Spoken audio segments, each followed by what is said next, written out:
Welcome to Cryptography. Today is not a deep dive.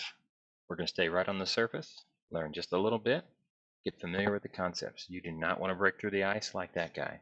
You want to stay on the surface because it's a whole big world under there, and that's not where I want to go. So today, this is just an introduction. Now, I'm going to start this presentation off with a problem that I want you to help me solve by the end of the presentation. Okay? 3 questions. How do you talk privately in a crowded room? Think about that for a second. How would you talk privately in a crowded room? You got to find a way to speak in a way that other people can't understand. So maybe you and I know Croatian and nobody else in the room does. Then we could talk openly and nobody else would understand us. We could say, does anybody know Croatian? Nobody raises their hands. We're good to go, right? How do you know that what you said hasn't changed? Let's say we switch to written form. You're writing messages to me in Croatian. How do I know that what you sent hasn't changed from what you originally sent? This one's a little tougher. And how do I prove that you said it? How can I prove that I'm the one that wrote something? Think of the game telephone. Messages change when they're passed from hand to hand, right? If we're doing handwritten notes and passing them, we rely on people in between us to pass it without changing the message. So how do we make sure it hasn't changed and prove that we're the ones who said it? The answer is cryptography, but we're going to get to the specifics if I want to solve those problems with what we learned today. So this is the procedures, processes, and methods of making or using secret writing. Basically, I want to keep messages private between you and me. I don't want anybody else to know them. They're just for us. Now, I did a little bit of research. Google's records from the 1800s, they probably digitized them. They're probably not paper anymore. Showed relatively low usage of the word cryptography. However, we see a little blip in 1900, so I just Googled that to find something out. I found the Boxer Rebellion, the formation of the Irish Party, the world's first wireless transmission. President McKinley was shot, and the Socialist Revolutionary Party was started. So you can draw your own conclusions. Maybe there was some cryptography going on back then. And then up here in the late 1900s, basically a man named Bruce Schneer started gaming the system so that he could sell a bunch of books. So he's probably spamming the Google search algorithm to make it real popular so he could sell some books. And then obviously right about here he retired and cryptography dropped off kind of sharply. And then we get ransomware and Bitcoin coming onto the scene, getting popular and taking it right back up. Now I'm joking about Bruce Schneer. If you know anything about the man, he's one of the minds in cryptography, okay? He's not gaming the system. If you want a deep dive, go read one of his books. Okay, remember this. If you remember nothing else, cryptography is all about pain. P-A-I-N, pain. I want you to remember, cryptography is all about pain. We're going to come to this again and again. P for privacy. I don't want anybody else knowing what I'm saying to you and what you're saying to me. A for authenticity. I want to know who wrote that message. Because if I receive a message that says go left, and you sent me a message that says go right, I want to know that the message came from you and that I should actually go the direction that you said, not somebody else. Integrity. I want to know that the message has not changed from the form in which you sent it. So authenticity is I want to know that the message came from you. Integrity is I want to know that it still says what you wrote in the message. And non-repudiation.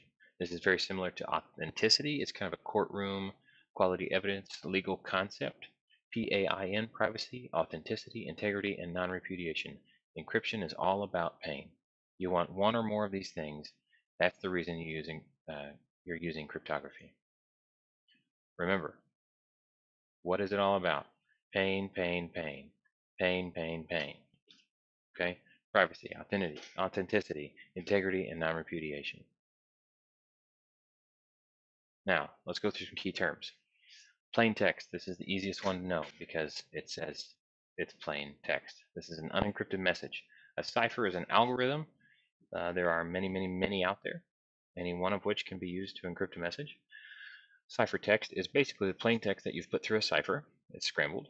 We get into hash, which goes back to integrity. A hash is a one-way function. One of the things it's called is a message digest. Basically, it is an irreversible encryption, and the result is a fixed size output. There's not only one type of hash. There are several hash algorithms out there, so it's not like they're all coming out to the same number of bits. But there's a fixed length output of alphanumeric characters, which uniquely represents the message or the file, whatever it was that was hashed. And so it produces a message digest to indicate what that message should look like when you hash it for yourself. So I create something, hash it, and put the message digest at the end outside the file so that you can check it for yourself and make sure the message digest matches the one that I created. If it does, then that's the file that I sent you. If it does not, then something is wrong. Something has changed, even slightly. Other key terms: symmetric key. This is synonymous with private key or shared key or session key or secret key. It's a secret key because a symmetric key is something that you and I both have. So if you and I meet separately and privately agree to speak Croatian in that crowded room, then we can go ahead and do that and talk. But if I have to yell to you, hey, let's speak Croatian, somebody else can hear that, and they can go get Google Translate or something going and start listening to our conversation and understand it. Okay, so that's why it's a secret key. It has to be kept secret. The problem with symmetric key is exactly that. How do I get you the information that says what language to talk? How do I tell you to talk Croatian in a public room? I can't. We have to exchange keys privately on the side, that information. Then we get into asymmetric key. This can be known as public key or public key infrastructure. This is basically two keys. A key pair is generated. One is the public key, one is the private key. The private key is obviously kept private. The public key is actually published for the world to see. Okay, so here's the interesting thing about asymmetric, and this is where there's a lot of meat and potatoes here. I'll just give you an example. If you and I want to talk in that crowded room, and I have a little lockbox, and I give you a lockbox with a padlock that I only have a key to, then you can put a message in the lockbox and lock it with my padlock and then send the lockbox through the crowded room over to me, and I'm the only one who can unlock it. Now computers can do this much more efficiently because there's public keys that computers can go look up. So you would look up my public key, encrypt a message with my public key, and then who can open it? Only me, because a key pair is just that. What is encrypted with a public key cannot be decrypted with a public key. It can, or any other key except the private key that it's matched to. And the reverse is true as well. Anything that is encrypted with the private key can only be decrypted with the public key. So if I want to prove that I sent you a message, I can encrypt something with my private key, and then you can decrypt it with my public key. Anyone can decrypt it with my public key, but what that proves is that the message was actually from me. That's non-repudiation. That's authenticity. If I want to give you a private message, I encrypt the message with your public key, and then you can decrypt it with your private key. That's confidentiality or privacy. Okay? So there's a little bit of a mix of those two things. I can put something in a message that is my name. I can encrypt my name with my private key and then put it in a message that I encrypt with your public key. When you get the message, you decrypt it with your private key. You see that there's a little tidbit at the end, a signature, that is encrypted with my private key, and you decrypt that with my public key.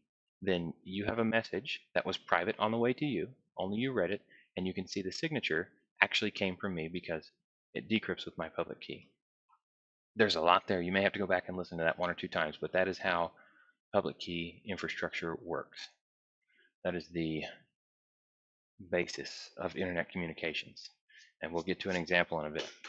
CIA, very common security terminology or acronym: confidentiality, integrity, and availability. We get back to pain, privacy, authenticity, integrity, and non-repudiation. Okay. Now hashing, again, this is all about integrity. It's not quite symmetric or asymmetric. It's very similar to asymmetric. It's just not that there's no key pair. There's not a key pair. It's just one. It's irreversible. It's a one direction thing that produces a fixed output called a message digest or a hash.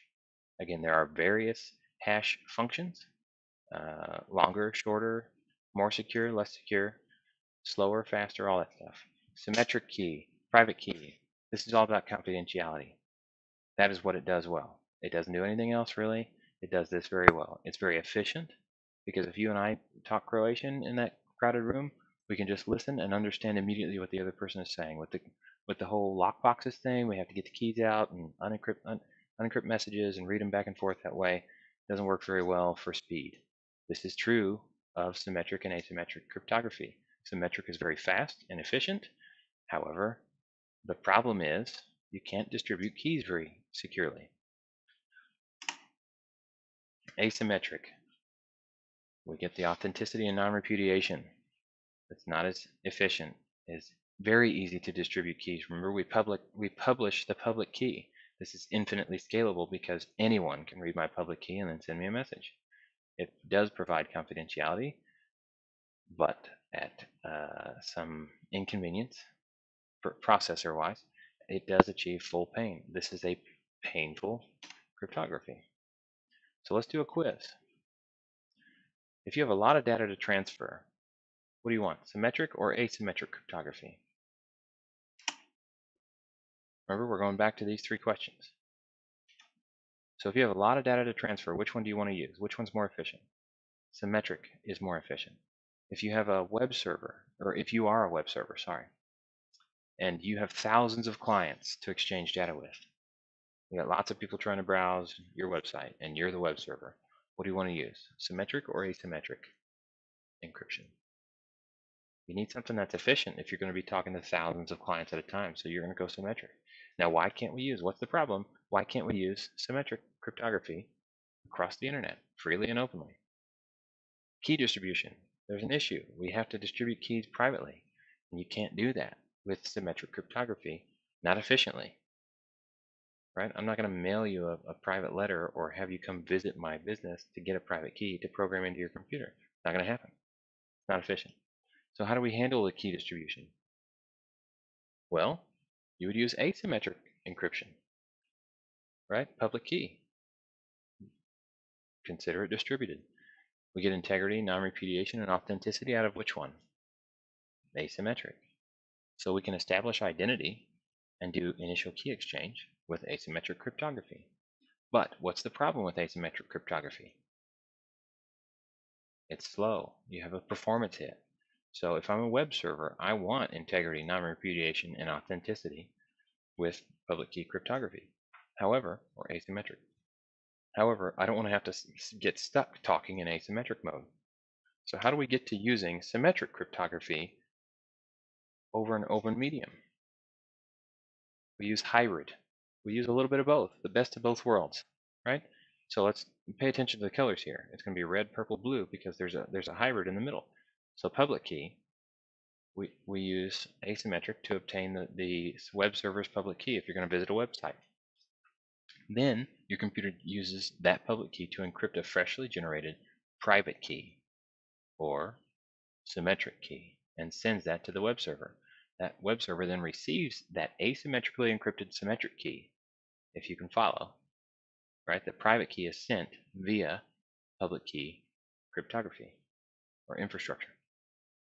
Then the web server accepts that symmetric key and starts talking over the shared key, the symmetric key, the session key. Very efficient. So step one, we start with asymmetric. Step two, and step three, profit. See, that was easy. So what do we remember? What is it all about? Pain, privacy, authenticity, integrity, and non-repudiation. That is what we want to achieve. One or more of those things, that's the purpose of encryption. and cryptography. Thank you.